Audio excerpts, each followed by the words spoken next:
No truth is not in her.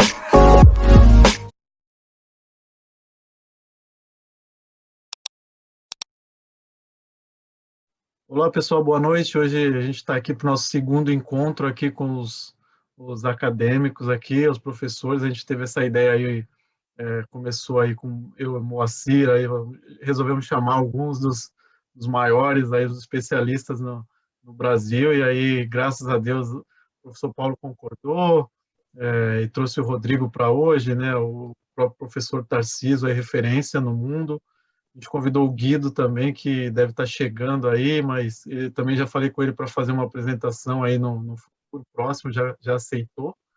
E hoje nós vamos ter uma apresentação aqui combinada entre o professor Paulo Vitor e o Rodrigo Arcuri, e depois vamos abrir para perguntas aí do chat e também dos nossos colegas que estão aqui. Obrigado, professor, por ter aceitado, não só o convite, mas participar dessa empreitada com a gente aí, com o intuito de difundir o conhecimento, aproximar a academia da indústria aí, e das empresas. Fica à vontade, aí, o tempo é do senhor.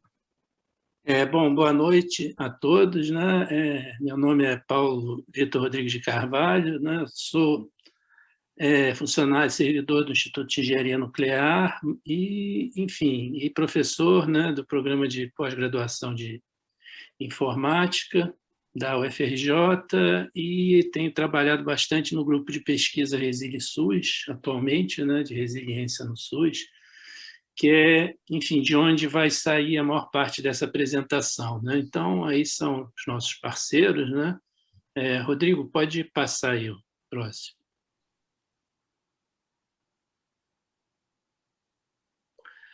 Então, a ideia inicial, né, é tentar, né, levantar essas questões, né, que até no seminário anterior, né, houve início de discussão dessa questão aí do Safety 1 e o Safety 2, né? Então, a gente, enfim, colocar um pouquinho, né, essa ideia, né, quer dizer, fundamentalmente, né, quando a gente fala em segurança, a gente quer que os sistemas não tenham acidente, quer dizer, eu acho que isso daí, qualquer safety que a gente pensar, né, é sempre esse o objetivo, né? Enfim, eu coloquei a Safety 1 e a Safety 2, né, só, aí tem outras, né, tem a do Hugo, a segurança diferente, tem gente até já falando em Safety 3, tem, enfim, outras aí que o pessoal anda colocando, né, mas, enfim, qual é a ideia, né, qual é o pensamento que está por trás dessas questões, né? Quer dizer, a Safety 1, né, é a segurança que a gente conhece, que usa, né, e vai continuar usando, né, sempre, né, quer dizer, enfim, até com bastante sucesso, né, a gente tem sistemas perigosos funcionando sem acidentes, né, ou com muito poucos acidentes, né, e ela, né, é baseada, né, sempre, né, e essa vai ser a grande diferença entre as duas abordagens, né, em imaginar, né, tudo que pode acontecer para evitar acidente, né? Então, isso vai desde o projeto, e aí não tem como não ser assim, porque você, no fundo, quando você é um engenheiro, está projetando um sistema, você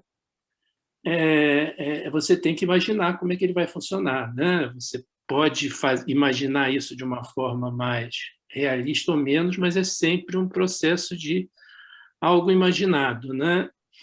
Enfim, né, da área nuclear de onde eu venho, né, quer dizer, o projeto né, de um reator nuclear, né, ele começa a partir de uma análise de segurança, né? É a partir dessa análise de segurança que você escolhe redundância, diversidade, enfim, os sistemas, né?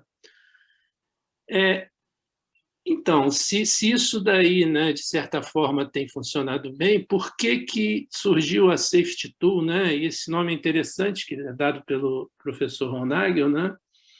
Ele simplesmente colocou, olha, tem a 1 que aqui existe e eu vou falar, né, tentar colocar essa 2, né? Então, a Safety 2, né, está aí a definição, né, compreender o que está acontecendo para gerir variabilidade. Quer dizer, por que veio isso, né? Isso vem da ideia da resiliência e do fato de que os acidentes que ocorreram nesses sistemas, né, que usavam a Safety 1, né, enfim, da maneira ideal, né, da maneira ideal, da melhor maneira possível, né, como, por exemplo, a indústria nuclear, a aviação, etc., né, apesar disso, ocorreram acidentes. E a Safety 1 ela não conseguiu explicar os acidentes, justamente porque o que ocorreu não foi imaginado por quem ou projetou ou geria o sistema. Quer dizer, então, os sistemas estavam funcionando de forma diferente daquela que se imaginava. E aí, a partir daí, né, surge essa ideia, né? Eu tenho que pensar a segurança, né, compreendendo o que está acontecendo, entender as variabilidades do sistema e gerir essas variabilidades, né, de forma que o sistema funcione e não gere acidentes, né? Enfim, são essas duas abordagens, quer dizer, elas têm o mesmo objetivo, né, sistemas funcionando sem acidente, mas enfim, tarefas, atividades de um e de outro lado bastante diferentes, né? Então, eu coloquei essa questão para discussão, né? Enfim, eu tenho algumas opiniões sobre isso, mas não vou falar agora, né? Justamente para a gente discutir aí no final da apresentação, né? Quer dizer, se isso é complementar ou se são coisas realmente muito diferentes e se seriam complementares, o que dificulta ou facilita que isso seja abordado de forma realmente complementar. Então, agora a gente vai apresentar, né, mais focado no Rodrigo, um estudo de caso que a gente fez, né, no Alto Solimões com o SAMU, né, que é justamente tentando empregar, né, essa safety tool para, a partir da compreensão do que está acontecendo, prever o que poderia acontecer, né, quando a Covid chegasse, né? No caso, já tinha chegado, mas o estudo foi feito antes e a gente, quer dizer, mais ou menos em paralelo, a gente conseguiu fazer isso. Ou seja, a gente incluiu a questão, né, da imaginação também, né, na questão da safety tool, né? E, no fundo, né, existe realmente um interplay entre essas duas questões, né? A gente, quando a gente quer evitar que alguma coisa aconteça, a gente tem sempre que imaginar alguma coisa, né? Então, Rodrigo, aí está com você aí para apresentar o estudo de caso, né? Como que isso foi feito, né? E depois a gente discute, né? Beleza, professor Paulo, obrigado. Queria aproveitar, então, também para me apresentar, né? Eu sou o Rodrigo Arcuri. Queria, em primeiro lugar, agradecer aí o convite, né, ao professor Paulo Vitor, ao professor Tarcísio, ao Hugo, né, aos colegas. Aí. É um grande prazer estar aqui com você discutindo, né, essas ideias da Segurança 1, Segurança 2. Bom, eu sou engenheiro de produção, né, eu sou mestre em engenharia de produção pela COP-UFRJ e doutor em engenharia de produção pela COP-UFRJ também com um sanduíche lá na Universidade de Waterloo. E venho trabalhando aí nos últimos anos, né, com o Paulo Vitor, também com o Alessandro Jatobá, que é lá da Fiocruz, né, no ResiliSUS, né, esse nosso grupo de pesquisa e estudos aí em resiliência aplicada aos domínios da saúde, né. Bom, essa proposta, né, para tentar incorporar aí um pouco as ideias da engenharia de resiliência, né, a análise de risco qualitativa, veio de um projeto, né, pelo ResiliSUS, né, lá da Fiocruz. Eu tive a oportunidade aí de co-liderar um projeto bem interessante, que a gente foi estudar justamente como o professor Paulo estava falando, né, o funcionamento do SAMU fluvial, né, do SAMU fluvial, que na verdade é marítimo e fluvial. O nome é fluvial, mas assim é o SAMU aquaviário, né? Ele se chama fluvial lá no SAMU, mas ele cobre tanto as regiões costeiras quanto ribeirinhas. Então, prestar atendimento de urgência nessas populações, a gente foi tentar entender o sistema, né, de atendimento às urgências em diversos locais no Brasil, né? E aí, falando um pouquinho assim, de literatura, né, o que a gente vem vendo, né, ultimamente, literatura vem mostrando para a gente, né, que gerir, né, bem na sequência do que o professor Paulo estava conversando, estava falando, vem mostrando que gerir a variabilidade em sistemas produtivos, né, é uma coisa, quer dizer, é crucial para a gente lidar com a complexidade, né, que esses sistemas vêm apresentar, e o campo aí da engenharia da resiliência, né, vem oferecendo para a gente algumas novas ideias, algumas ferramentas nos últimos anos, para a gente entender e sistematizar a análise da variabilidade, né. Isso é importante porque a gente considera que os resultados, né, os resultados não aceitáveis, que a gente chamaria na segurança de não aceitáveis em sistemas complexos, não dá para eliminar eles, né, simplesmente tentando se restringir à variabilidade. A gente tem visto caso após caso isso. E uma dessas ideias que a engenharia de resiliência traz seria a ideia da ressonância funcional, que é um dos pilares da Safety 2, né, da segurança 2. E essa ideia ela vai descrever a segurança, né, como uma propriedade essencialmente emergente dos sistemas complexos.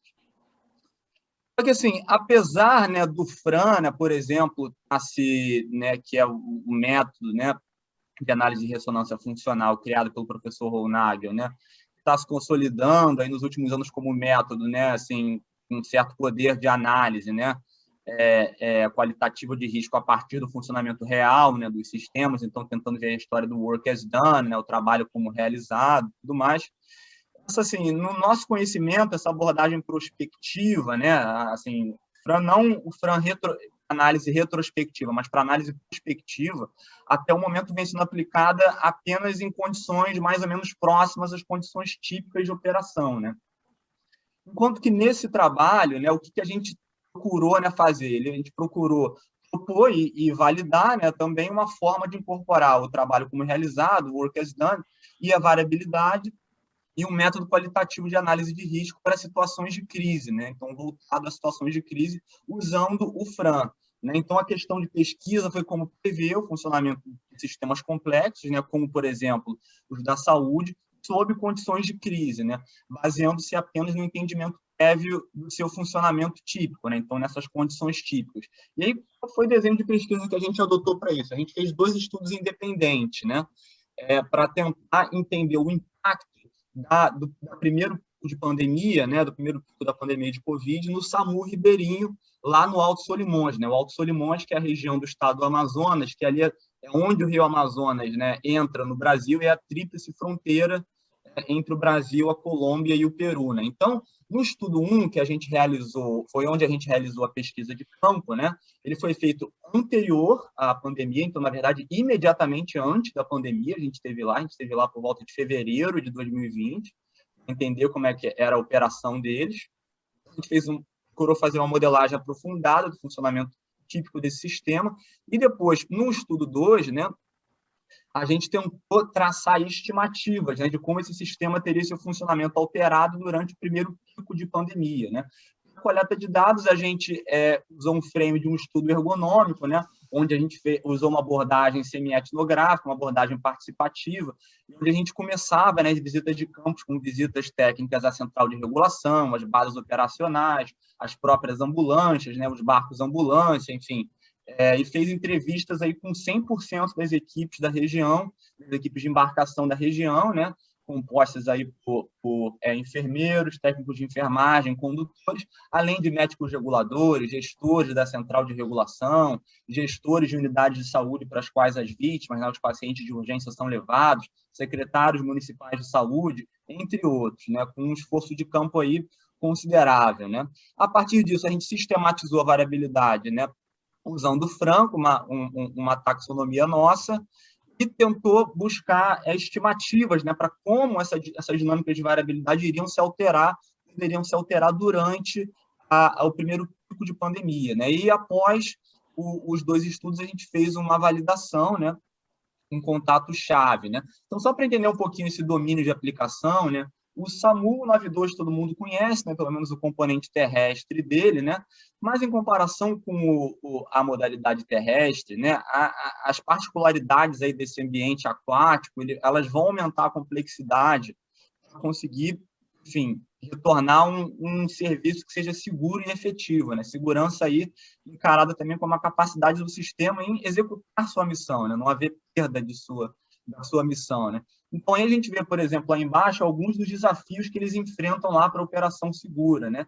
Entre eles, inclusive, a presença de piratas. Sim, acreditem, né? Piratas, além dos... É uma rota de tráfico, né? Alto Solimões, é uma região muito complicada para tráfico de drogas, mas, além disso, existem os piratas fluviais que abordam, né, os traficantes e também trazem bastante insegurança à região. Um registro de abordagem às equipes do SAMU, as embarcações, né, desses piratas, por exemplo, né? Quer dizer, o que é as ambulâncias e uma equipe de embarcação, uma equipe de ambulância, só para ilustrar aí, né, as imagens que foram veiculadas na mídia, né, eles em operação, nesse caso aqui, é lá no Pará, tá? Então, eles indo até a ocorrência e aqui já fazendo o socorro, né, o socorro das vítimas. Lembrando que socorro é uma coisa, resgate outra coisa. O que o SAMU faz no Brasil é conceituado como socorro, né? E só lembrando, né, quer dizer, esse projeto que foi o projeto que deu origem a esse trabalho, né, foi um projeto que a gente procurou produzir tecnologia para a gestão e operação desse serviço, para efetivamente conseguir incorporar esse serviço a uma política do Ministério da Saúde, que é a política de atenção às urgências, né? Então, incorporar o componente de ambulância do SAMU a essa política, né? E para isso a gente fez um diagnóstico da operação, né? Produziu diretrizes normativas e um próprio projeto aí de embarcação, né?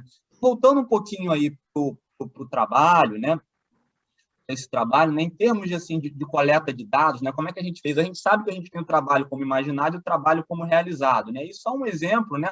Quando a gente chega lá, né? Esse aqui é o imaginado, esse aqui é o realizado, né? Como realmente é feito o embarque e o desembarque das vítimas, a gente já consegue pensar em várias coisas que podem complicar nesse tipo de ambiente, né? Realmente complica. E aí, dentro da coleta de dados, né, a gente tem esse dilema aí, que a engenharia de resiliência traz para a gente, mas outras disciplinas, né, enfim, mais antigas já traziam, né? A engenharia de resiliência sistematizou dessa forma, que é aquela questão.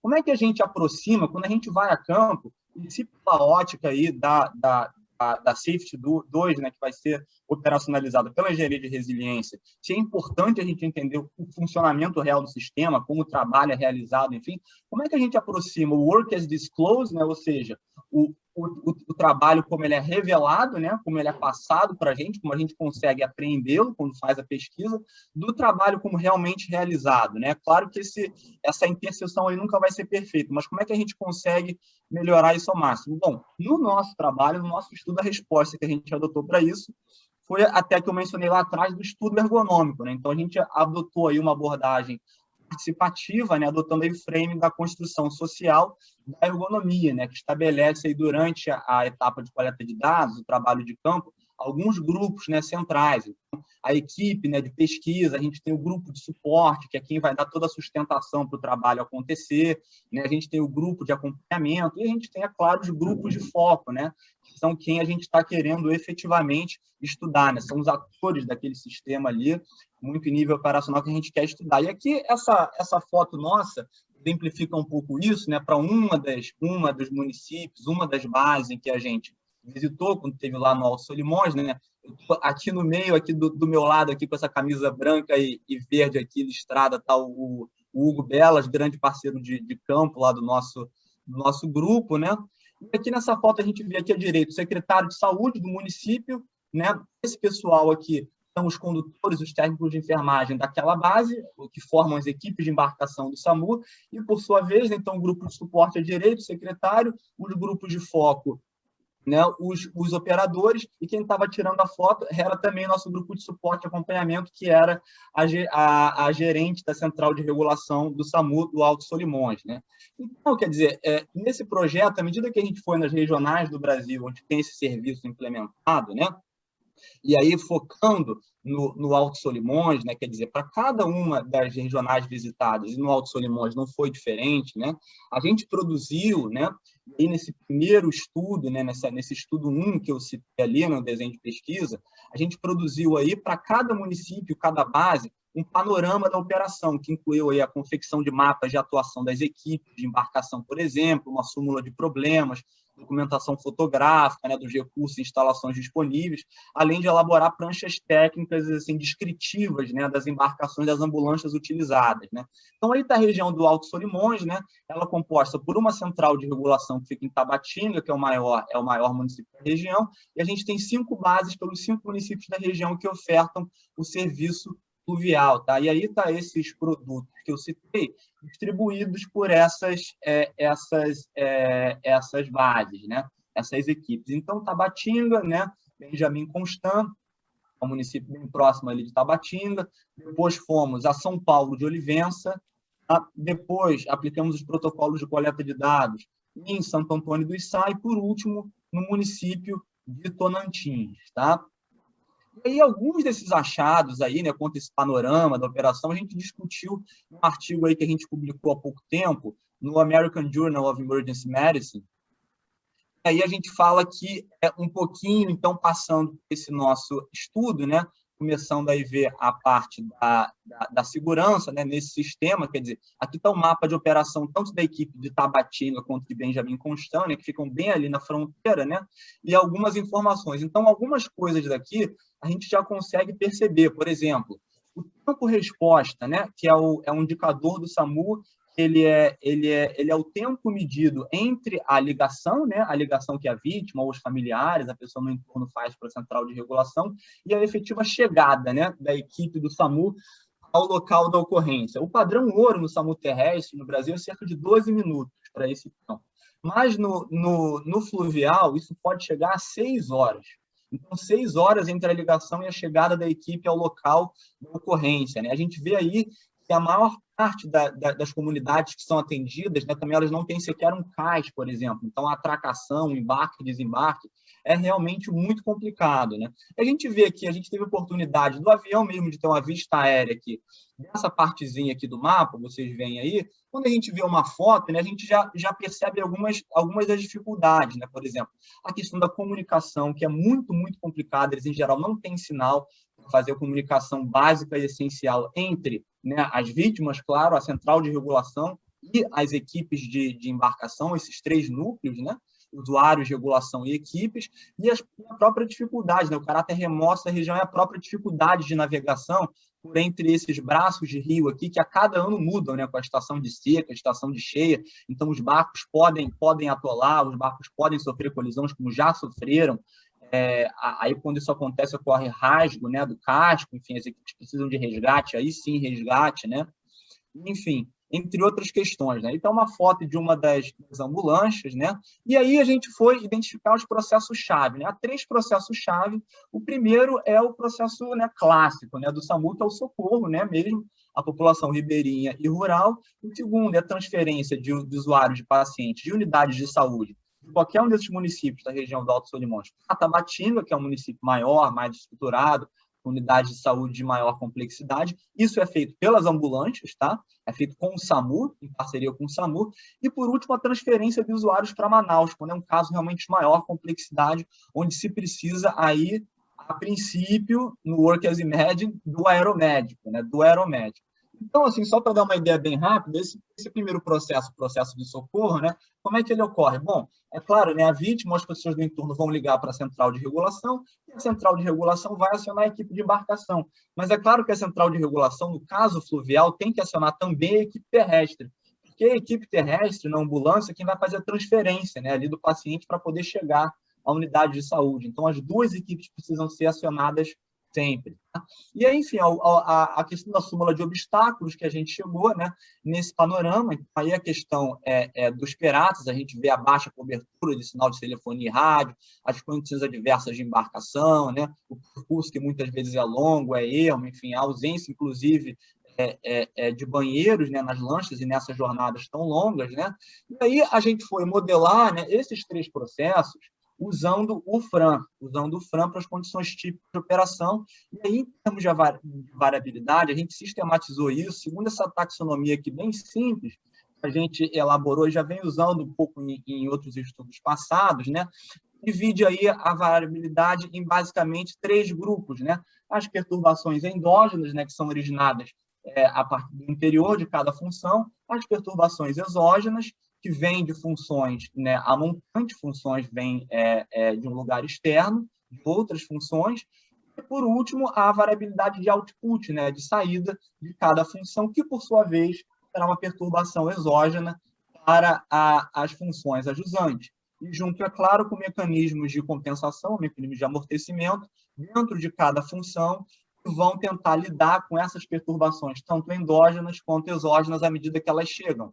Aqui nessa segunda imagem, a gente tem, no caso mais explodido, né, de alta granularidade mais alta, né, quando essa função C é expandida em 3, como é que fica essa taxonomia, né, de variabilidade. Enfim, com essa sistematização, a gente foi modelar e chegamos nesse modelo aqui, né? E aí a gente vê uma coisa, a primeira coisa que é interessante, né, é entre a perspectiva, a diferença, né, da perspectiva de uma modelagem de processo, né, como DPMN, FPC, outras, e uma modelagem de sistema, né, modelagem funcional como o FRAN, que é a possibilidade da gente representar no mesmo modelo, né, mais de um processo de acordo com as funções que são ativadas à medida que cada processo ocorre. Algumas são ativadas, são parte de mais de um processo, né, como a gente vê aí. E aí uma coisa que chama atenção também é o número, né, de atores necessários para fazer o sistema funcionar.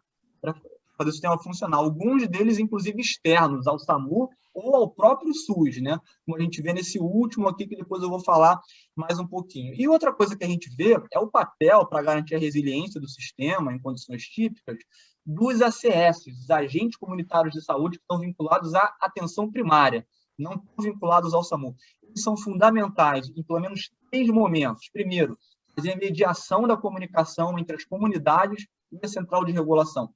Comunidades muitas vezes indígenas, mesmo quando não são indígenas, têm dialetos próprios, expressões próprias para designar, por exemplo, uma pessoa está vomitando, usam outras palavras para designar isso. Então, o agente comunitário de saúde vai fazer essa tradução para que haja essa comunicação possível, a equipe do SAMU possa entender o que está acontecendo. O agente comunitário de saúde vai também realizar primeiros socorros às vítimas enquanto a equipe de embarcação do SAMU não chega, lembrando que pode demorar horas, né, essa resposta. E, além disso, vai facilitar o deslocamento da equipe de embarcação, uma vez que eles atracam, até o local de ocorrência, entrando pelas picadas dentro da comunidade, né? E vai facilitar também o embarque das vítimas, dado que as equipes são muito enxutas, né? Então, a maioria das vezes, apenas o técnico de enfermagem e o condutor, né? Bom, já no estudo 2, o estudo 1, né? Já no estudo 2, a gente foi analisar o impacto que a pandemia teria no funcionamento do sistema. E baseado ali em como a variabilidade estava sistematizada, né, a gente percebeu que, para analisar o comportamento do sistema durante a crise, os impactos nas funções, né, então as funções diretamente afetadas pela crise, que depois, né, por ressonância, né, ele por acoplamento, né, na verdade, funcional, levaria, né, esses impactos às outras funções, esses impactos poderiam ser modulados um aumento de frequência ou de severidade de algumas perturbações endógenas, né, internas às funções, além do aparecimento de novas perturbações endógenas e também a redução da manobrabilidade de alguns mecanismos de amortecimento. Por exemplo, elevação de frequência de algumas perturbações endógenas.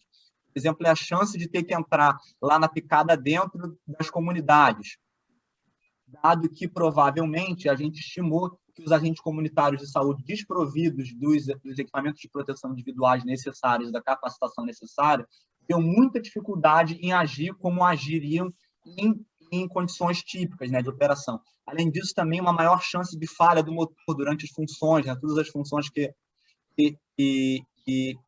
são de navegação, né, no modelo, né? Além disso, a elevação da severidade ou intensidade de algumas perturbações, como, por exemplo, a duração dos atrasos para transporte dos pacientes por aeromédico, no caso aí do processo 3, né, a transferência das vítimas dos pacientes para Manaus, né?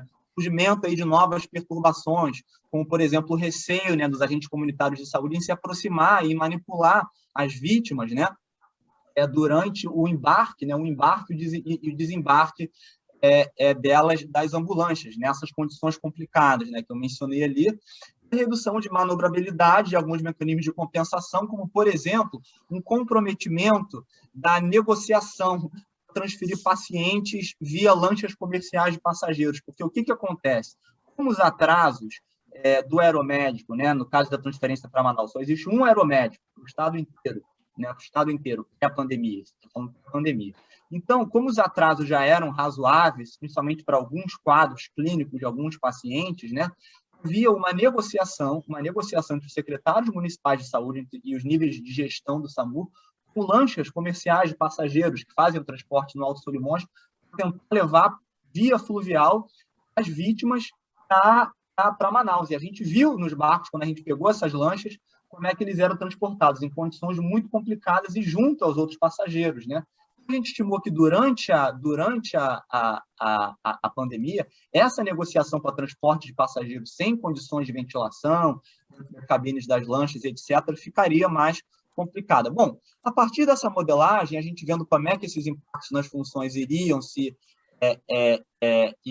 passados a outras funções, né, dos acoplamentos, a gente conseguiu, análise de distanciações, né, a gente conseguiu identificar grupos de distanciações, né, que revelavam essencialmente 3 possíveis cenários, 3 possíveis grupos de distanciações que poderiam levar ao colapso do serviço. Tá?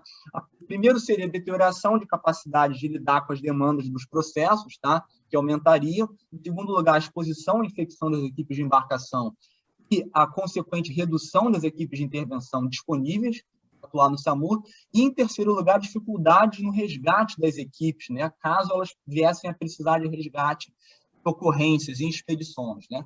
Eita, como a gente tabulou, né, essas mudanças nas dinâmicas de variabilidade, e aí a gente tem agora, em termos gráficos, né, o cenário 1, né, que é essa dificuldade para atender as demandas, né, a deterioração da possibilidade de atender as demandas dos 3 processos. Né? Então, esse aqui é o modelo, né, em termos de análise preditiva, já então representando um grupo de distanciações, a deterioração da capacidade de lidar com essas demandas, né? Essas funções que estão destacadas em azul e os acoplamentos a partir delas, né, são os impactos diretos. Então, são as funções diretamente afetadas e como é que elas vão afetar as outras, né? Então, por exemplo, o que a gente estimou que durante o pico da pandemia, né, por causa como as equipes de intervenção não conseguiriam todo esse suporte dos agentes comunitários de saúde, elas teriam a necessidade de entrar mais vezes em trilhas não familiares, em picadas não familiares, dentro das comunidades, em busca dos locais de ocorrência, em busca das vítimas que estão, às vezes, em impossibilidade de movimento, né? E muitas vezes durante a noite, inclusive, né? Durante a noite, e com poucos equipamentos para iluminação, como eles possuem poucas possibilidades de lanterna, enfim, às vezes tendo que usar aquela lanterna do celular, tudo isso adicionando maiores atrasos aí ao processo de socorro. Além de outros atrasos, como, por exemplo, a maior taxa de utilização das ambulâncias terrestres. Por quê? Porque as ocorrências terrestres são, claro, da população urbana, que é o maior número do que as ocorrências fluviais, né? Portanto, as ambulâncias terrestres são, na verdade, um recurso compartilhado, tanto no processo de socorro urbano quanto no processo de socorro fluvial. Então, elas precisam atuar tanto, né, no socorro, então, para levar para o paciente para o cuidado hospitalar, né, de urgência, quanto também nas transferências, né? Por exemplo, a transferência a Tabatinga, onde ela tem que levar até o CAIS, né, até o CAIS da cidade, o paciente a partir da unidade de saúde, né? Então, a gente estimou que todas essas questões levariam a sucessivos atrasos que aumentariam ainda mais o tempo-resposta, né? Aí uma imagem, né? Uma imagem de uma dessas comunidades ribeirinhas que são atendidas, né? Onde a gente vê que existe um pequeno núcleo, né, de habitações e as outras habitações ficam muito mais lá para dentro. Aí o cenário 2, né, que trata da questão da nossa estimativa quanto às possibilidades de infecção, né, e da redução da disponibilidade das equipes.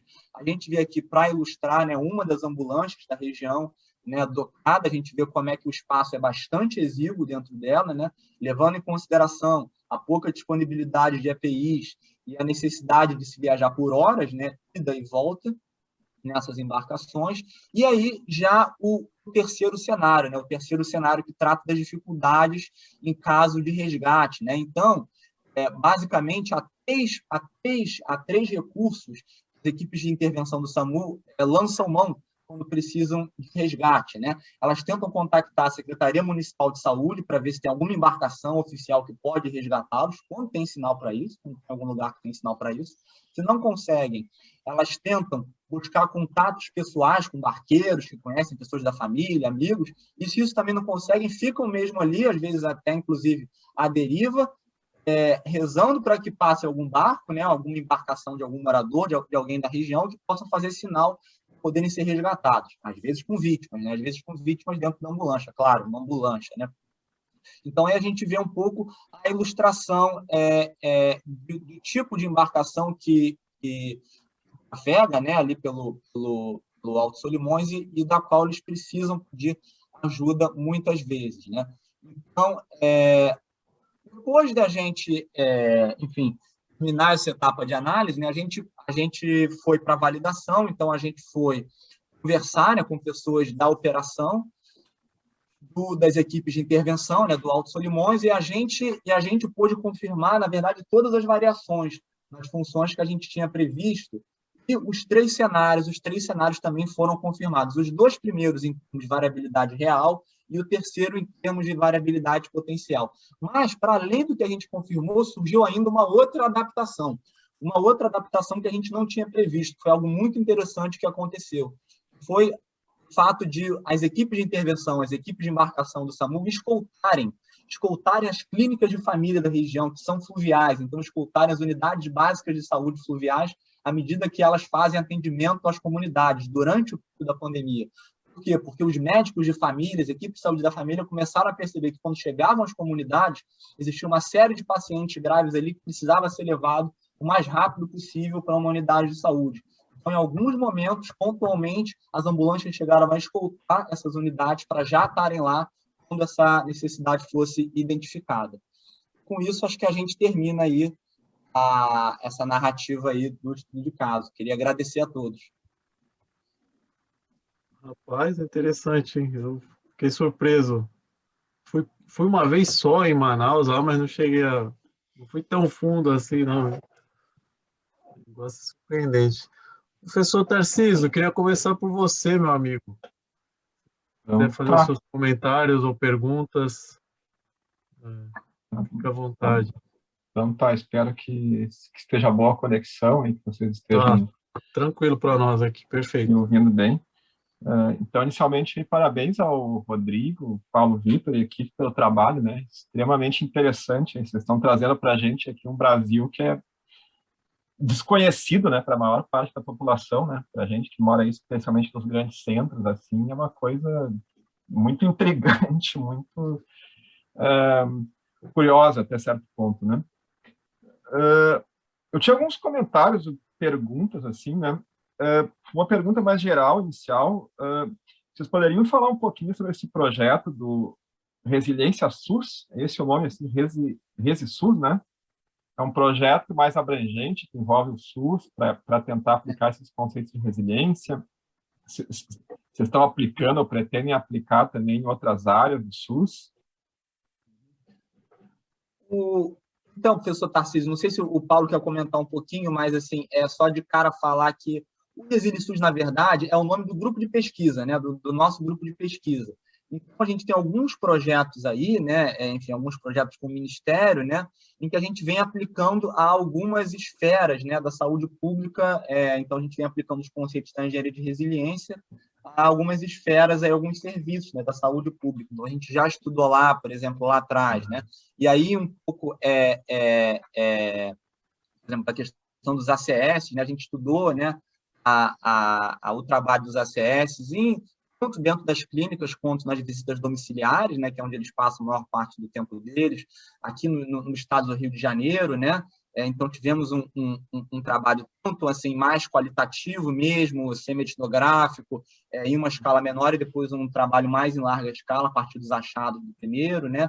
Fomos também, já, enfim, aplicamos aí esse arcabouço da resiliência, alguns modelos, a regulação ambulatorial no Rio de Janeiro, especificamente a experiência de descentralização, né, da regulação ambulatorial, então a regulação de consultas, né, de exames, de cirurgias eletivas, E viemos agora aí com algumas outras propostas aí, né? Não sei se eu quero conversar um pouquinho, algumas envolvendo tecnologia da informação, inclusive bem interessante.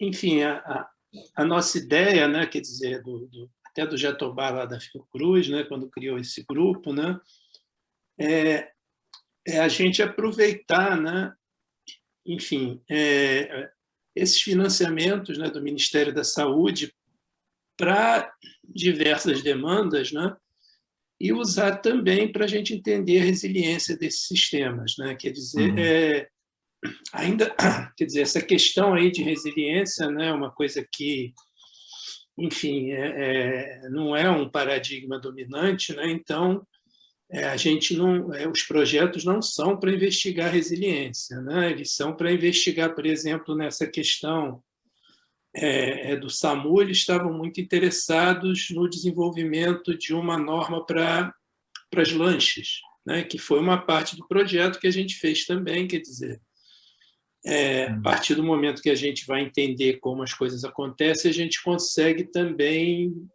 tentar definir que tipo de lanche é mais adequado ou não e tal. E, em paralelo a isso, a gente tem sempre procurado estudar resiliência, quer dizer, já que para realizar esses projetos, né, a gente tem que entender o trabalho como é feito, né? Enfim, não tem muito mais coisa. Então, tem outros projetos, né? Enfim, tem um projeto grande da atenção básica que envolve, né, uma série de questões, né, como o Rodrigo mencionou, tecnologias, a informação, modelo de financiamento que está mudando, né, o governo está introduzindo um Previne Brasil que muda bastante o financiamento dos municípios, então, enfim. E a ideia é isso, né?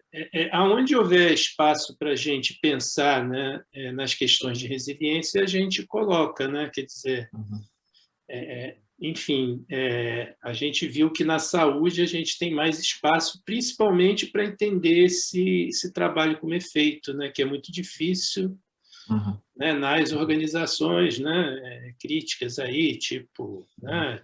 Tipo nuclear, petroquímica, aviação, né? A gente tem muita dificuldade em fazer esse tipo de análise, né? Aí só voltando um pouquinho àquela pergunta inicial, né? Só para já dar a minha opinião, né? Sobre a segurança da Safety 1 e a Safety 2, né? Assim, só basicamente, né, na minha visão, elas são, obviamente, complementares, porque tratam até de coisas diferentes, né? A questão é que a Safety 2, essa análise de como o sistema está funcionando, não são pessoas ligadas à Safety 1 que fazem. Quer dizer, quem lida com o sistema, como está funcionando nas organizações de um modo geral, né? São os gerentes, são, né, outras pessoas e, enfim, e que também não tem esse interesse em saber exatamente como as coisas acontecem, né? Quer dizer, então fica muito difícil você juntar as duas abordagens, porque essa ideia de imaginar como o sistema está funcionando, né, ela fica muito presente, né, nessas organizações, né? Como no caso do SAMU, que são os próprios trabalhadores que estão lá fazendo o funcionamento e a segurança, né? Fica mais fácil, né, a gente, enfim, intervir e participar, né, e tentar colocar esse tipo de discussão. Mas isso é só um insight, não é nada que a gente... Sim. Então, Paulo levantou a mão ali, não sei se o Paulo quer comentar algo ou foi sem querer. Está no mudo aí. Sim, eu vou comentar, mas acho que o professor Tarcísio quer finalizar. Pode seguir, Paulo, pode falar, fica à vontade. Ok.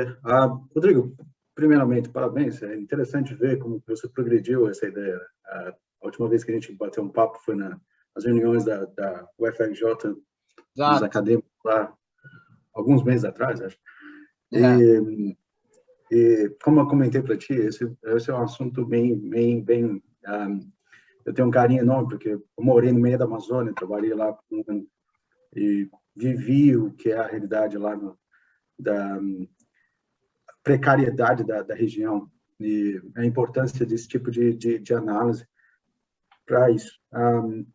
Ver que você progredindo, na realidade, em levar em consideração as condições locais. Quando a gente fala, talvez, da lancha, talvez aquela ideia também das duas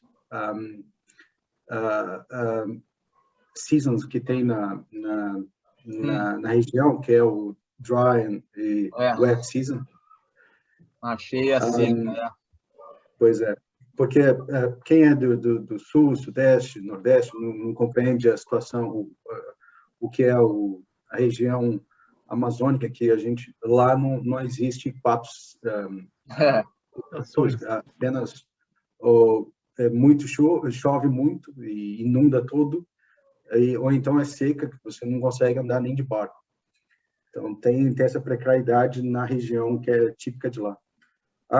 Minha questão vem mais em relação a um trabalho, o resultado do trabalho de vocês. Como foi apresentar isso para o time local, primeiramente, e depois para o governo? Como eles viram essa ideia nesse formato? Ou vocês tiveram que meio que traduzir para que, né, que eles pudessem compreender o resultado desse estudo?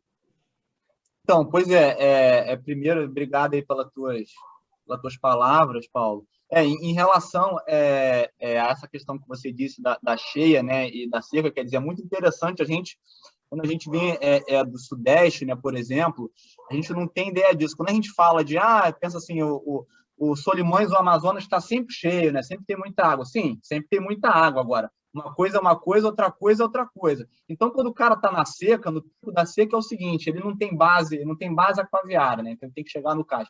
Ele recebe o chamado lá na base, lá na cidade, chega para tentar alcançar a lancha, quando ele chega perto do rio tem um barrancão, assim, de quase 10 metros de altura, e tem que passar aquilo ali de terra batida e tentar descer com a mochila, com os equipamentos, com tudo que ele vai levar na lancha e com a pressão de tempo, né? Com a pressão de tempo toda.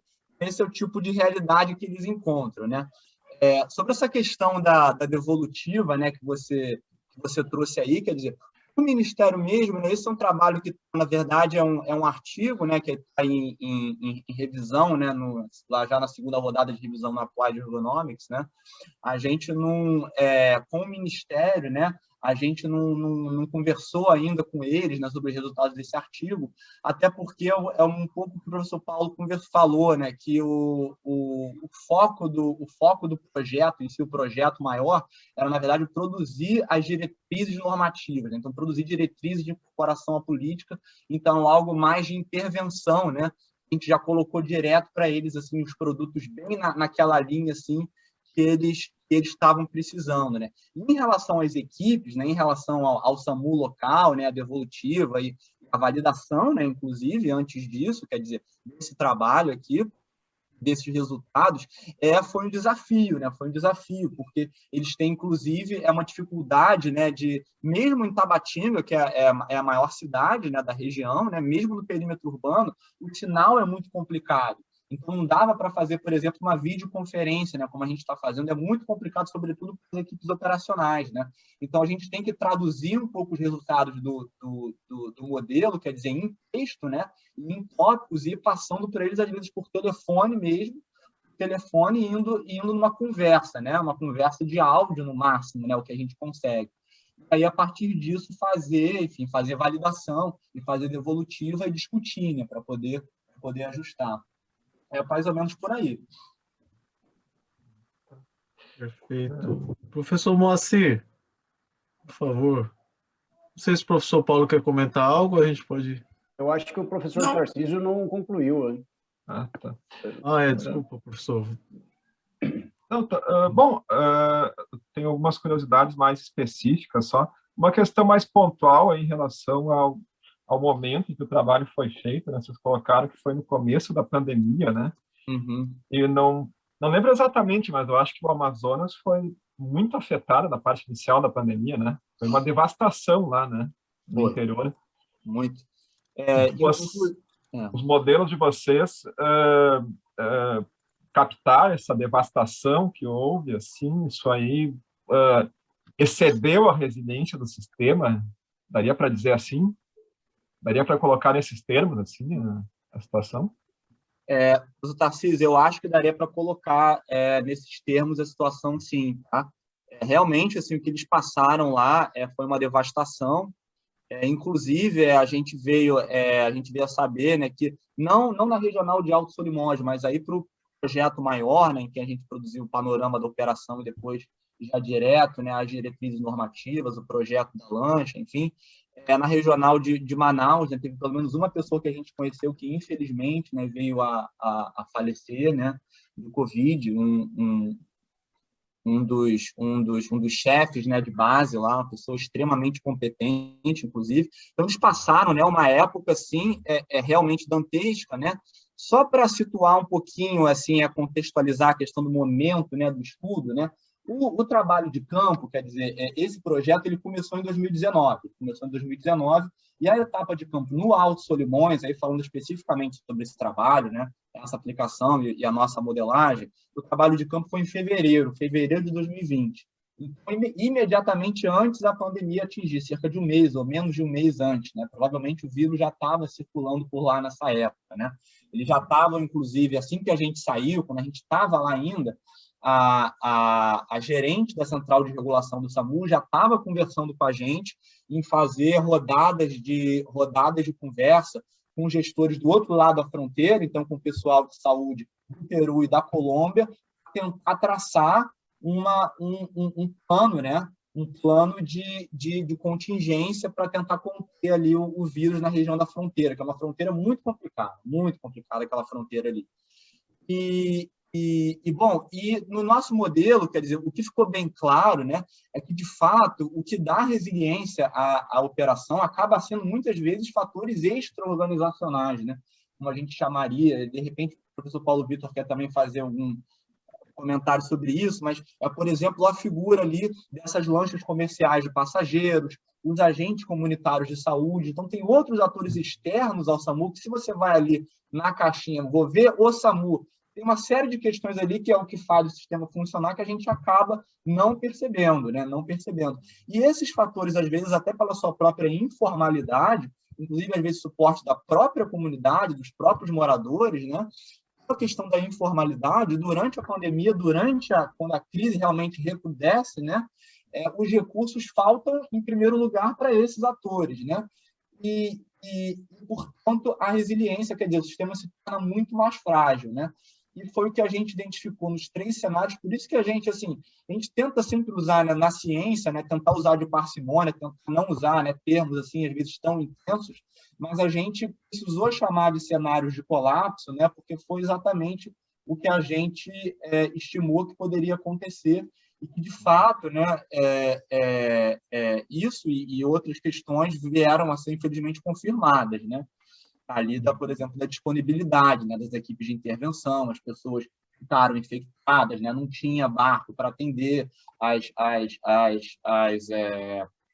ocorrências, né? Isso, assim, estou falando do pico, né, no pico mesmo ali, então, uma questão de um mês ali. Então, a primeira modelagem a gente fez mais ou menos ali, quando a pandemia estava começando ali em março, nem tinha ainda muito a crise, ainda estava com alguns casos no Brasil.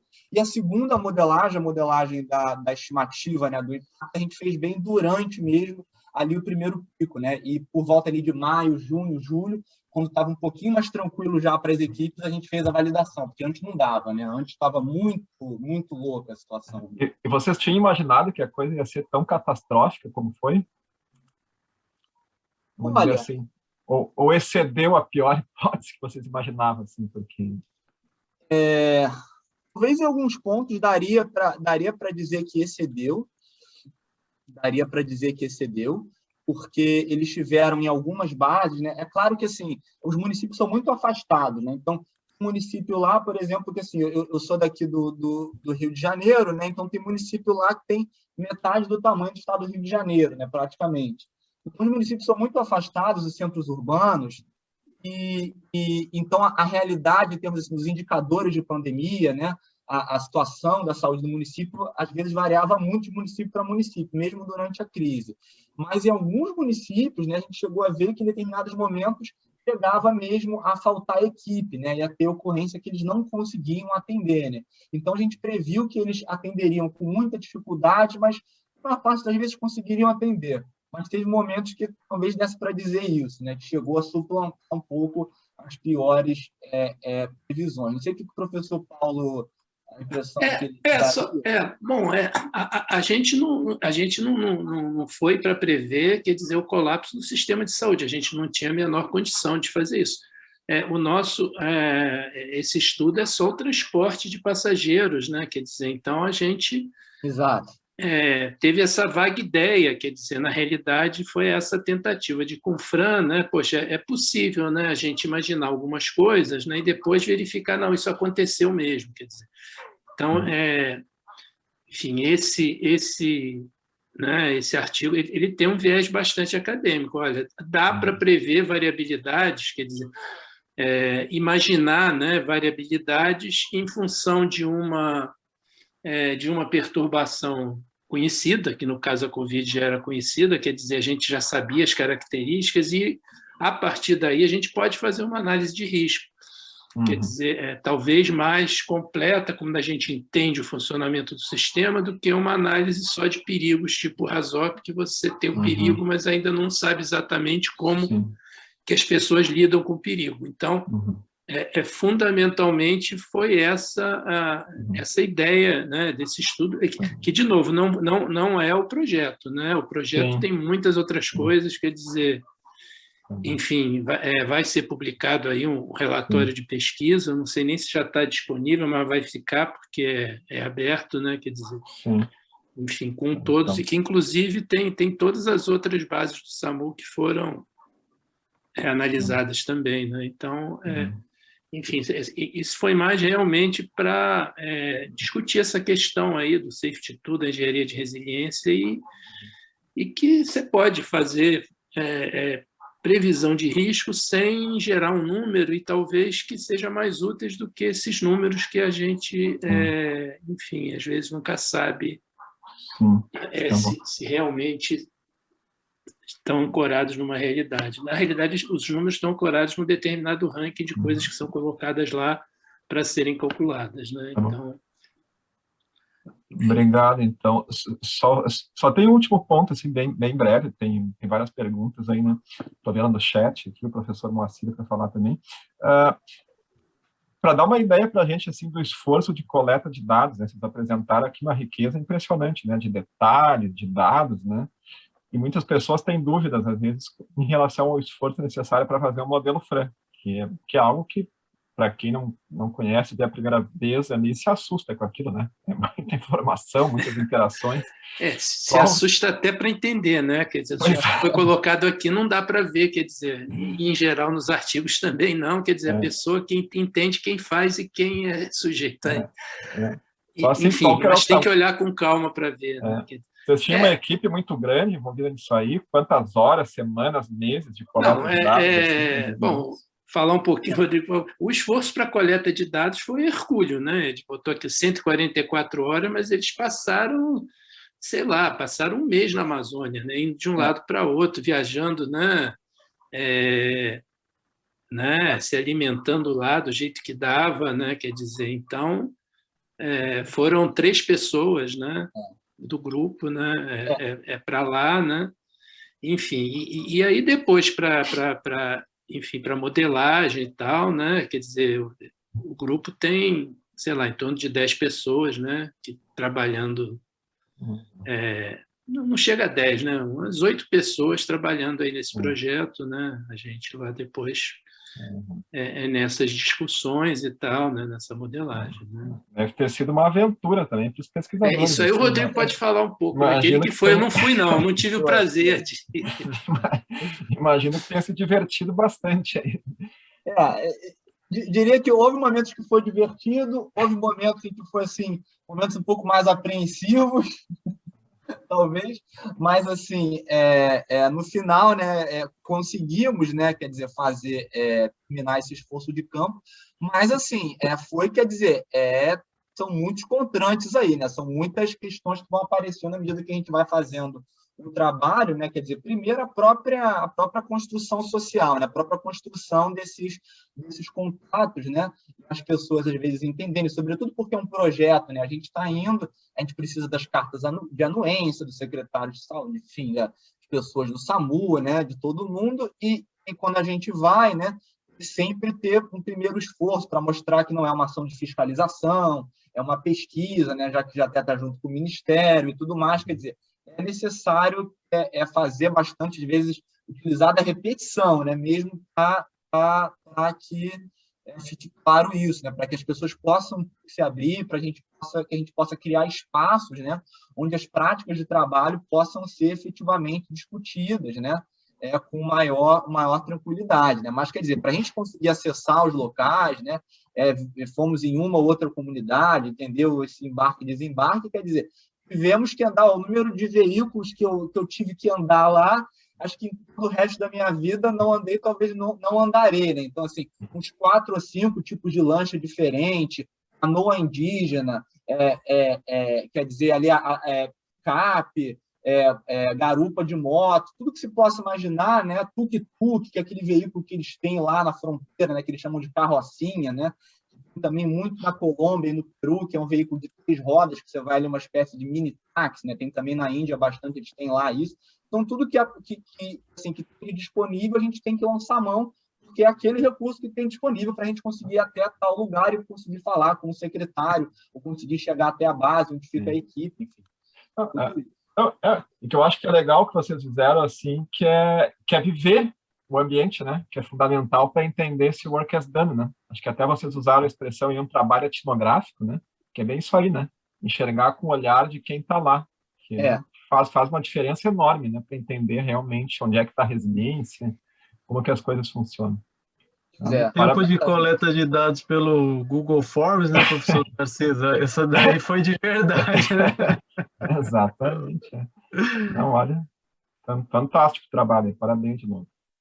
Passo a vez aí para os demais. Professor Moacir, sua vez, aí depois a gente vai abrir para o pessoal da... Rodrigo, parabéns pela brilhante apresentação, não só pelo Fran, mas por nos aculturar aí sobre o Brasil, né? O que é o Brasil, né? Realmente fantástico. Obrigado. Esse grupo aqui, né? A ideia é a gente aproximar a academia e indústria, prática, né? Aplicação, né? Então, assim, Rodrigo, quais os passos que você recomendaria, vamos dizer, profissionais da área de segurança, de safety, deveriam trilhar, né, para aplicar o método aí da engenharia da resiliência, o FRAM, assim, fazendo um paralelo. Lógico que o seu trabalho foi um trabalho exaustivo, bastante grande, até assusta as pessoas, né? Poxa, quantas horas eu vou ter que me dedicar para fazer uma análise dessa, né? Mas a gente descendo o nível, vamos dizer assim, de complexidade da empresa, né, da organização, queria que você comentasse um pouco os passos, né, que você recomendaria para os profissionais seguirem aí. Sim, sim. Bom, em relação a isso, assim, essa é uma pergunta, uma grande pergunta, né? Assim, eu gostaria de ter uma resposta assim completa para essa pergunta.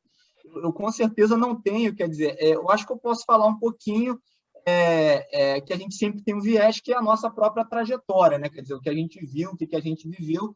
Então, eu sou engenheiro de produção, né? E venho lá da ergonomia, né? Então, tenho formação, eu sou ergonomista, né? Tive a formação lá em ergonomia pelo CESERG, pelo Grupo de Ergonomia e Novas Tecnologias, da COP, né? E aí, quer dizer, quando a gente vem trabalhando, né, nesse contexto, quer dizer, industrial e organizacional, né, de forma geral, a gente compara, né, por exemplo, alguns resultados, e como vocês estavam agora brincando, né, por exemplo, os procedimentos de coleta de dados, aí, a diferença deles, né, com o que, por exemplo, a gente pratica na ergonomia, né, tem realmente uma grande diferença, né? É muito importante, né, a gente tentar fazer, como o professor Tarcísio falou, né, essa imersão, né? Essa imersão no ambiente em que a gente está se propondo a estudar, né, e se propondo a entender. Então, quer dizer, eu acho que, de forma geral, né, é importante a gente tentar, se não necessariamente um trabalho, né, uma perspectiva etnográfica, né, mas que pelo menos assim uma perspectiva que leve um pouco em conta, né? A gente tem muito aquela brincadeira, né? Tem o organograma, né? Mas também tem o humanograma, né? O humanograma. Às vezes, dentro do humanograma, em alguns locais, em algumas situações assim mais tensas, mais complicadas, ainda tem o manograma, né? Quem que é mais mano de quem ali, quer dizer, isso pode fazer toda a diferença, revelar, quer dizer, que parece que é uma coisa de brincadeira, mas na verdade é sério, porque aquilo ali pode fazer uma diferença enorme em quais informações vão ser reveladas, quais informações não vão ser reveladas, quando que você vai entender ali os reais problemas e quando que apenas a operação padrão de fachada vai ser apresentada para você e você não vai ter acesso a poder fazer uma análise um pouco mais aprofundada, né? E com chance de uma intervenção futura um pouco mais efetiva, né? Então, é isso que a gente procura fazer um pouco, né? Então, por exemplo, né, entrevistas que são muito estruturadas, né, por exemplo, a gente se capacitar, né, em estatística mesmo, né, então tentar a história da gente ver, né, a prevalência de eventos dentro de uma amostra. Isso é muito importante, muito interessante quando a gente quer fazer um trabalho em escala, por exemplo. Mas, às vezes, antes da gente fazer um trabalho em escala, a gente poder ter um desenho de pesquisa daquele trabalho em escala que vai ser mais condizente, vai ser mais interessante, pode ser interessante a gente fazer algum trabalho mais em profundidade, né? E para isso, quer dizer, você vai precisar de instrumentos, como, por exemplo, tender mais a uma entrevistas semi-estruturadas, por exemplo, né? Ou conversas, né? Grupos de focos, o que a gente entrega, né? E tentar sempre fazer assim, vários, como a gente fez, né? Um pouco nesse projeto, tentar usar assim, de instrumentos de coleta complementares, né? Que possam cada um te dar a sua visão, assim como em análise de risco, né, é feito também, se usa às vezes mais de uma técnica, né, na análise de risco tradicional, para que você possa ter a maior riqueza possível. Então, só Rodrigo, complementando, Moacir, você falou do engenheiro de segurança, né? É aí que está a grande dificuldade da Safety Tool de ser aplicada, quer dizer, porque ela parte de conceitos e preceitos que não são os que o engenheiro de segurança normalmente estuda e nem os outros engenheiros, né? Então, o Rodrigo falou, engenheiro de produção, ainda mais eu sou ergonomista, quer dizer, os últimos, 10 anos aí de COP, mestrado e tal, trabalhando com ergonomia, pesquisa qualitativa, lendo sobre etnografia. É claro que ele sabe fazer a conta também, fez até a prova. Ele não desaprendeu. Mas, enfim, então, porque a Safety Tool se baseia em entender o trabalho real. Quer dizer, quem que nas organizações tem esse viés, quer dizer, assim, etnográfico, para entender como que as pessoas estão fazendo as coisas. Quer dizer, isso é legado às chefias, mas a chefia também não tem. A chefia ela vê lá funcionando, ela vê mais ou menos, algumas chefias podem ter a habilidade de perceber se o cara está fazendo alguma coisa complicada ou não, mas aí tem também a hierarquia, tem essa dificuldade de verbalizar, né, determinadas coisas. Então, a gente realmente fica com um vazio. Eu volto à história lá do voo da Chapecoense, quer dizer, ninguém entendeu como é que aquele sistema estava funcionando, quer dizer, aquele sistema com aquele cara, com aquelas pessoas ali, né? E se isso é possível, aí volta aquela primeira pergunta de novo, quer dizer, como fazer isso, né? Como que eu vou gastar esse tempo todo, né? Nesse caso a gente teve esse financiamento, mas é muito difícil uma organização no dia a dia, né? É claro que não precisa você estar lá o dia inteiro, observar todos os fatores e tal, né? Você pode entender durante um período, depois ir lá de novo, quer dizer, acho que o exemplo melhor que eu vi aí ultimamente, né, que já está em alguns congressos de resiliência, eles vêm apresentando coisas assim em grandes organizações, é da American Airlines, né, que tem feito um trabalho bem interessante com os pilotos, né? Eles apresentaram de novo nesse último congresso, então assim, e enfim, e algumas coisas lá na Europa, da Eurocontrol, quer dizer, então a área de aviação eu acho que é que tem, até pela história do CRM e tal, que já aproximou alguma coisa nessa direção, já percebeu que isso importante, né? Mas isso tem que ser um processo de gestão das empresas, né? E é muito difícil as empresas ligarem esse funcionamento à segurança, né? A segurança é o cara que faz análise de risco, faz as contas, faz análise de segurança, esse é o cara do processo, ou então o cara da segurança do trabalho, que vai ver se o cara cumpre procedimento, usa app e tal. Quer dizer, funcionamento não é, em geral, o papel da segurança, e a Safety2 coloca exatamente isso, quer dizer. E aí cria esse curto-circuito aí, né? Quer dizer, então, enfim, a gente está nesse momento, na minha visão, a gente está nesse momento aí dessas abordagens. Obrigado, professor. Bom, o tempo ruge aqui, o Paulo quer fazer mais uma pergunta. Eu queria convidar o pessoal que está aí a abrir as câmeras para fazer perguntas e fiquem à vontade. Eu vi que o Guido está aí, o professor Josué. Então, por favor, senhores. Cheio de fera aí na plateia para vê-los, hein? Paulo está no mudo? Eu estou aqui. Está ouvindo? Primeiramente, só para finalizar, Hugo e professor Moacir, parabéns pelo evento. Algo que eu gostaria, como o Hugo mencionou, a gente está aqui, tem no grupo aqui, assistindo um dos maiores experts no assunto de FRAN no Brasil, que é o professor Josué.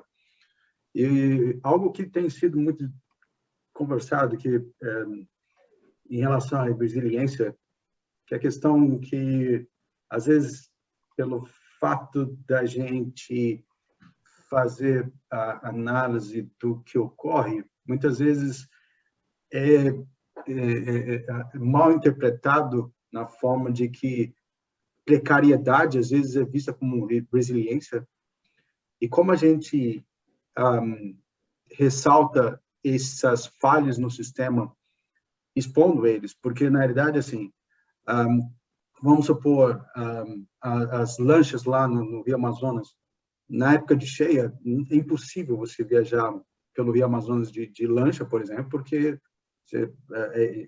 quem é do sul, sudeste, não consegue imaginar. Passa árvores e uma floresta inteira passa no rio. Se você tiver um barco pequeno navegando ali, você vai morrer. Como a gente consegue, na visão de vocês, transmitir essas precariedades que ocorrem no sistema e ressaltando elas para que as pessoas consigam entender que o sistema está funcionando, sim, porque as pessoas fazem, como a gente, os princípios do Safety1, do Safety2 e Safety Differently, onde que as pessoas são a solução, elas criam segurança, não é o sistema. Como ressaltar essa precariedade que a gente tem no sistema e trazer ele para a discussão, em relação, por exemplo, a esse estudo que vocês fizeram. E isso, talvez, para outras pessoas que se aventurem em um futuro próximo a falar sobre FRAN, ou até explorar essa ideia. Por favor. Bom, essa pergunta aí a gente não tem, quer dizer, assim, quando a gente mandou até para esse jornal aí americano, né, esse relatório, né, uma primeira versão, né, a gente até se assustou com o revisor e falou, poxa, mas a aparência de um sistema completamente disfuncional e não era isso, quer dizer, então a gente teve que voltar e repensar, quer dizer, a gente não tem, peraí, vamos rever o que o sistema funciona, quer dizer, por causa das pessoas, quer dizer, agora, quando você mostra que não tem atracador, os caras têm que carregar, subir em barranco para trazer as pessoas, né? Aquela lancha passa pela janela a máquina, não sei o quê, quer dizer, mas, enfim, a gente não está lá nos Estados Unidos, sei lá, em outros lugares que talvez as coisas, o que um profissional precisa, ele tem. Aqui, a gente chega e não tem, quer dizer, então não tem jeito, vai aparecer um sistema, né, que não, quer dizer, mas as pessoas lendo, né, as manobras, aí vem essa ideia, né, de de colocar as manobras, os detalhes no atendimento, quer dizer, o que as pessoas fazem para que o sistema funcione apesar disso tudo, né? Enfim, é meio por aí, mas isso é vital, né? Quer dizer, até do ponto de vista de pensar alguém contratar um serviço de resiliência para entender a resiliência do sistema e o que vai ser entregue. Então, enfim, isso está na ordem do dia e a gente tem que pensar nisso, sim. Não sei se o Rodrigo quer. Teria um comentáriozinho para fazer, que é uma pergunta muito complicada, né? Quer dizer, essa aí, Paulo. Mas, assim, uma tentativazinha, assim, uma forma um pouco de pensar, quer dizer, que a gente até acabou adotando um pouco nesse projeto maior aí das ambulâncias, né? É aquela ideia das demandas e capacidades do sistema, né? Até um pouquinho aquele modelo lá de resiliência organizacional da Janet Anderson, né? Do Alastair Ross, trazem a ideia de que você teria as adaptações, né? Você tem os desalinhamentos entre o CARE, né? Que ele chama o CARE Model. Você teria os desalinhamentos entre as demandas e as capacidades. E esses desalinhamentos que são dinâmicos, né? Eles trariam a necessidade das adaptações, né? E aí, quer dizer, dentro desse contexto, o que você coloca, né, Paulo? Assim, porque aí, na verdade, a precariedade está vendo como resiliência, quer dizer, como é que a gente identifica isso? Eu acho que um pouco, quer dizer, uma das formas da gente tentar ver esse problema é a gente tentar, primeiro, né, entender como a coisa acontece, entender as adaptações que estão sendo feitas, né? E, a partir daí, tentar ver, né, pelas consequências, enfim, instanciações no FRAM podem ajudar, às vezes outros métodos podem ajudar, tentar ver as consequências, né, dessas adaptações para o sistema. Isso pode gerar, aí, pela ótica, pela lente do FRAM, seria a história da ressonância, né? E aí a gente pode chegar, no meu entender, pelo menos a duas conclusões, né? Algumas adaptações a gente teria a ideia de dar suporte a elas, né? Elas são adaptações interessantes, que realmente a gente pode vê-las como contribuintes para a resiliência, e para outras que podem gerar consequências complicadas, às vezes até mesmo catastróficas, né? Quando juntas com outras anteriores ou posteriores, né? Seria a ideia mesmo de você trabalhar, reengenheirar, né? Aquele sistema de um pouco aquela coisa a priori, né? E você tentar realinhar no hard mesmo as demandas e as capacidades. Às vezes com a história de você botar buffers, né? Da conceituação aí do Slack, por exemplo, do professor Tarcísio, né? Enfim, poderia aí ter pelo menos essas duas vertentes, mas com certeza outras, né? É só um pensamento aí. Obrigado, Rodrigão. O professor Josué levantou a mão. Professor, se quiser ligar a câmera aí, o áudio. Oi, pessoal. Aí, ó. É um prazer estar aqui falando com vocês. Nossa. Eu estou na oficina aqui de casa, mas eu não posso perder esse bate-papo aqui, até mesmo porque eu só estou aqui por causa do Paulo Vitor, né? Eu me lembro que em 2019 ou 2018, se não me engano, teve um discurso que o Chadwick Boseman disse alguma coisa mais ou menos assim: não haveria Pantera Negra se não houvesse Denzel Washington, porque uma vez Denzel Washington ajudou os estudos dele. E eu diria mais ou menos isso: não há Josué sem Paulo Vitor. O Paulo Vitor, um dia, foi aquele cara que me ensinou o FRAM, me ajudou a baixar o livro, me ajudou a estudar e crescer entendendo isso. Então, eu pergunto para ele e para todos ao mesmo tempo, né? Mas, ao mesmo tempo, pegando esse contexto que o professor Maci também colocou. Uma coisa muito difícil hoje em dia é quando eu falo para os meus colegas engenheiros de segurança, né, como entender a evolução da segurança através de Safety2 e através de novas metodologias, não tão novas assim, que é o STAMP, FRAM e a própria engenharia de resiliência, né? Então, eu faço a seguinte pergunta: qual seria um caminho da gente construir juntos, né, uma evolução da segurança para a engenharia de segurança? Seria pegar essas ferramentas tradicionais que nós temos, a PR, RASOP, FMEA, etc., e reformular elas para que elas fiquem mais parecidas com o FRAM, por exemplo, ou pegar um FRAM e tratar as probabilidades ou as variabilidades de uma forma mais matemática, ou nenhuma dessas duas opções que eu falei agora? Uma terceira que eu gostaria de ouvir da parte de vocês. Essa é a minha pergunta. Excelente pergunta, Josué. Eu acho que a gente não é um problema de métodos, né? Quer dizer, o RASOP, você imagina os perigos e faz a sua avaliação. Quer dizer, essa passagem para a resiliência e para a Safety2, ela passa pelo entendimento do trabalho real da etnografia. Quer dizer, Fora disso, você pode fazer um RASOP a partir de uma você tem os perigos e vai ver como as pessoas estão lidando com os perigos.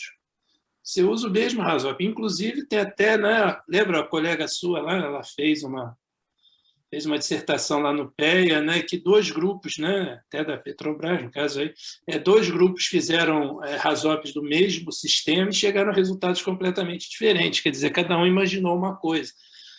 É claro que tem algumas coisas que você tem que imaginar, mas você tem que chegar mais perto, né? Então, eu acho que é essa passagem, e essa é a parte mais difícil, porque se fosse só algum método, alguma conta, alguma coisa, matematizar, mas não, o FRAN ele é só uma maneira de colocar, né, essas complexidades, uma coisa que junta com a outra, mas está tudo na etnografia, quer dizer. É uma anotação apenas, né? Pois é. É uma representação, né? Tanto que alguém perguntou, né, se teve recomendações que o Delano, né?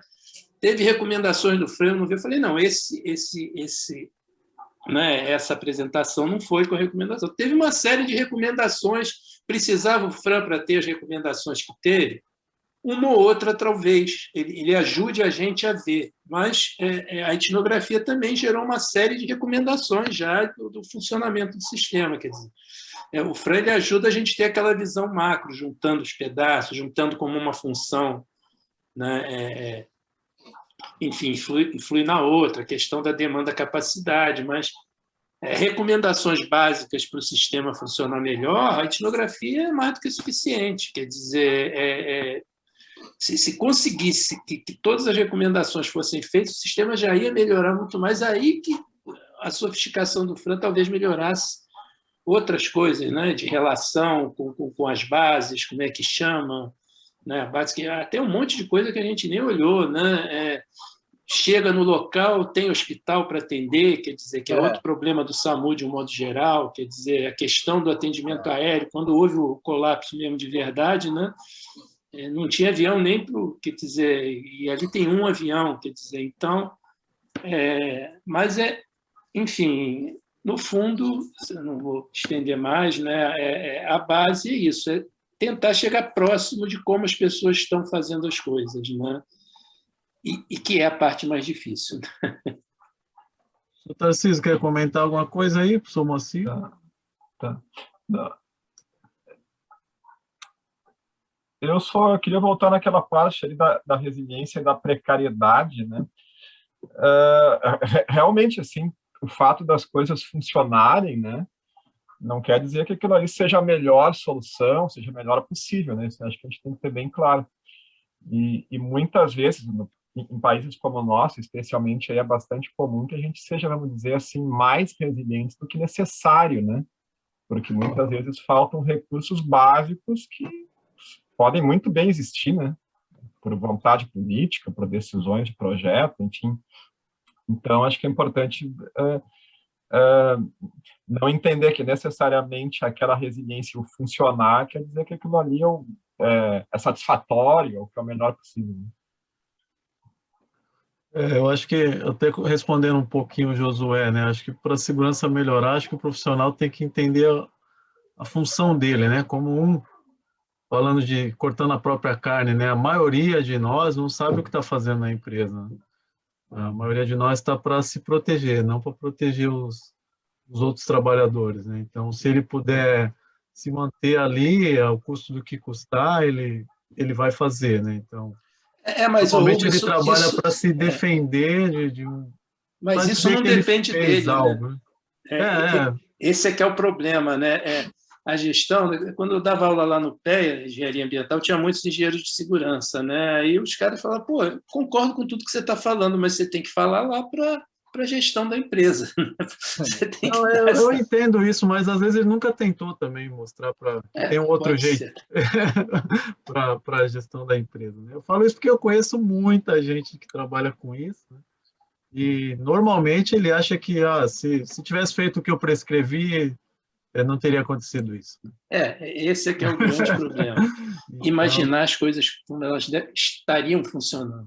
E aí fica nessa discussão rasa, né? Não sei se mais alguém tem pergunta, pessoal. Eu só queria complementar, Hugo, se fica à puder. vontade. Não quero mais perguntar, não, só complementar. Não, pode complementar. Eu acho que o mais bacana do trabalho das ambulâncias, que o Rodrigo já até mencionou isso, foi mostrar como, e o Paulo complementou, né? O Rodrigo falou e logo depois o Paulo complementou, que mostra muito claramente como dá certo por causa das pessoas, né? Enquanto muita gente fica batendo naquela tecla, pô, o cara erra pra caramba, pô, o cara só faz besteira. Trabalhos como esse do Rodrigo mostram o quanto as pessoas fazem acontecer. E mesmo com essa força pandêmica que atacou Manaus, houve alguma resposta.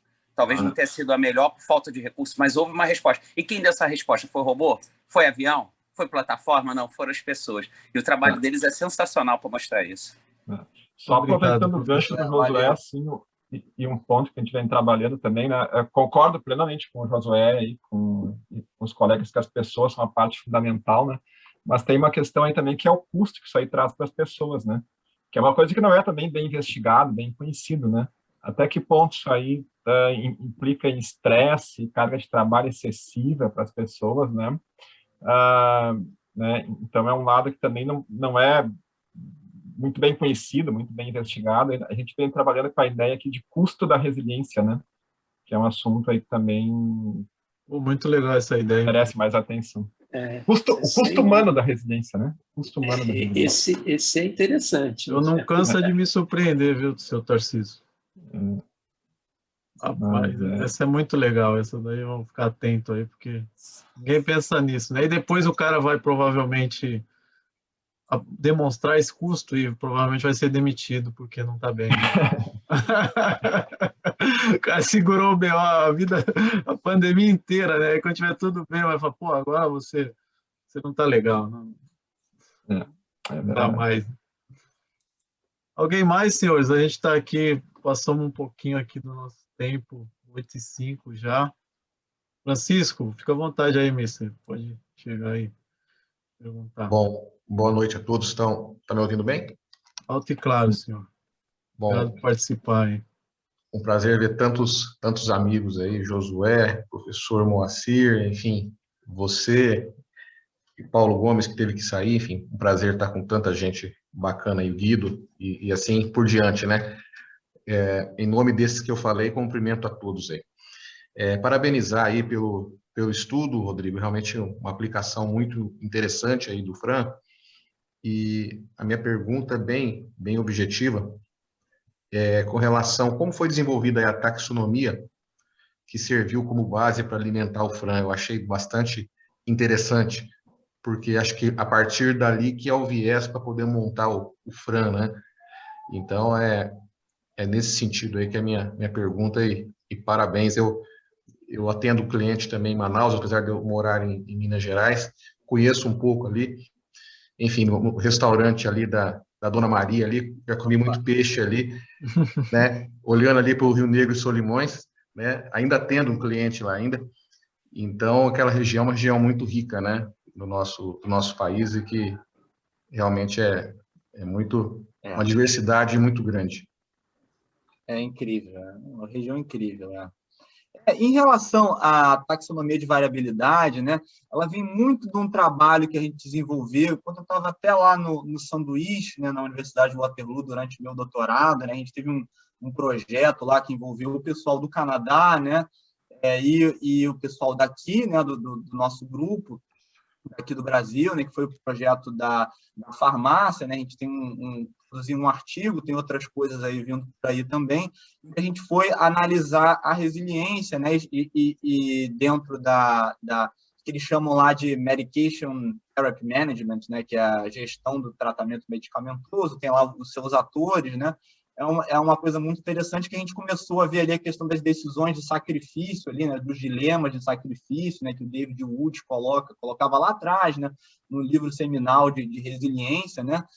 E aí a gente começou a entender, quer dizer, e a partir disso aí também dentro do lado, acho que foi no Safety Synthesis, né, conversando também com o professor Ronagel lá, quer dizer, fomos discutindo um pouco sobre isso, né, que no Fran, quer dizer, aquela história da notação, né, o Fran é uma notação, né, Então, quer dizer, o que você coloca ali dentro dele, né, o trabalho que você faz para entender o funcionamento do sistema é que realmente conta, que é o que você botar o Fran, assim, pelo Fran, sem você ter as informações, ele não vai te dizer muita coisa, né? Então, quer dizer, ao tentar, né, aplicando o Fran, né, na época, nesse projeto, com o contexto que a gente tinha, a gente começou a ver que, de fato, quer dizer, aquela primeira forma como a variabilidade é colocada, apenas a variabilidade de output, né, você tem ali aquele que o professor Ronagel chama de solução simples e solução mais elaborada, né, que a questão da simples seria em timing e em precisão, que você pode variar o output.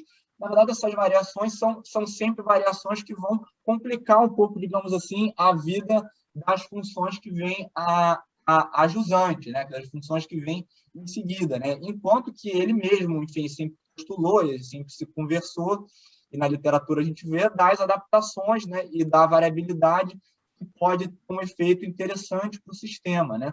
Então, aí a gente colocou e observou que era possível modelar dessa forma, né? Lá naquele caso da farmácia e depois em outros, agora culminando nas ambulantes, a variabilidade dessa forma, né? Quer dizer, é na forma de perturbações, né, que surgem tanto dentro das funções quanto de outras funções que estão anteriores, né, nos processos, aí depende do teu recorte, do nível de granularidade, enfim, mas o fato é que você tem perturbações que chegam às funções, e as funções têm que dar um jeito de lidar com isso, né, que é a história do dampening, né, dos mecanismos de compensação de amortecimento, e esses mecanismos, essas formas dessas funções de lidarem com as perturbações podem ser bem-sucedidas ou não, o que gera, enfim, a história de você ter uma variação no output, né? Uma variação no output, na saída das funções, e a partir daí a gente tentou modelar dessa forma e via que os dados que a gente tinha se encaixavam bem, a gente conseguia trabalhar bem com essa que a gente chamou de taxonomia, que é muito simples, mas terminou sendo até bastante efetiva, né? Na análise. Muito obrigado, Rodrigão. Pessoal, nosso tempo, infelizmente, acabou. Eu queria agradecê-los aí demais. Já passaram 1h40 aqui. A gente sempre faz isso, né? Marca um horário aqui. Agradecer a participação de todos aí. Queria deixar um desafio aí para vocês sugerirem o nome de uma mulher aí para a gente colocar apresentando, né? Dar uma diversificada. O Guido já está palavrado aí. Priscila Wax. Opa. Trabalha com Tarcísio. Muito inteligente na parte de fazer Fran para modelagem de Fran em parte de... Na área de saúde, né, Tarcísio? Priscila. Então, vamos receber sugestões aí. Obrigado, Josué, por essa. A gente vai discutir aí, trazer uma mulher aí, que acho que faz todo sentido, né? Obrigado por enquanto. A gente se vê. Um abração, senhores. Excelente evento, pessoal. Vocês estão de parabéns. Parabéns a todos. Muito obrigado. Forte abraço, pessoal. Boa noite Parabéns a todos. Valeu. Grande abraço. Até mais. Abração a todos.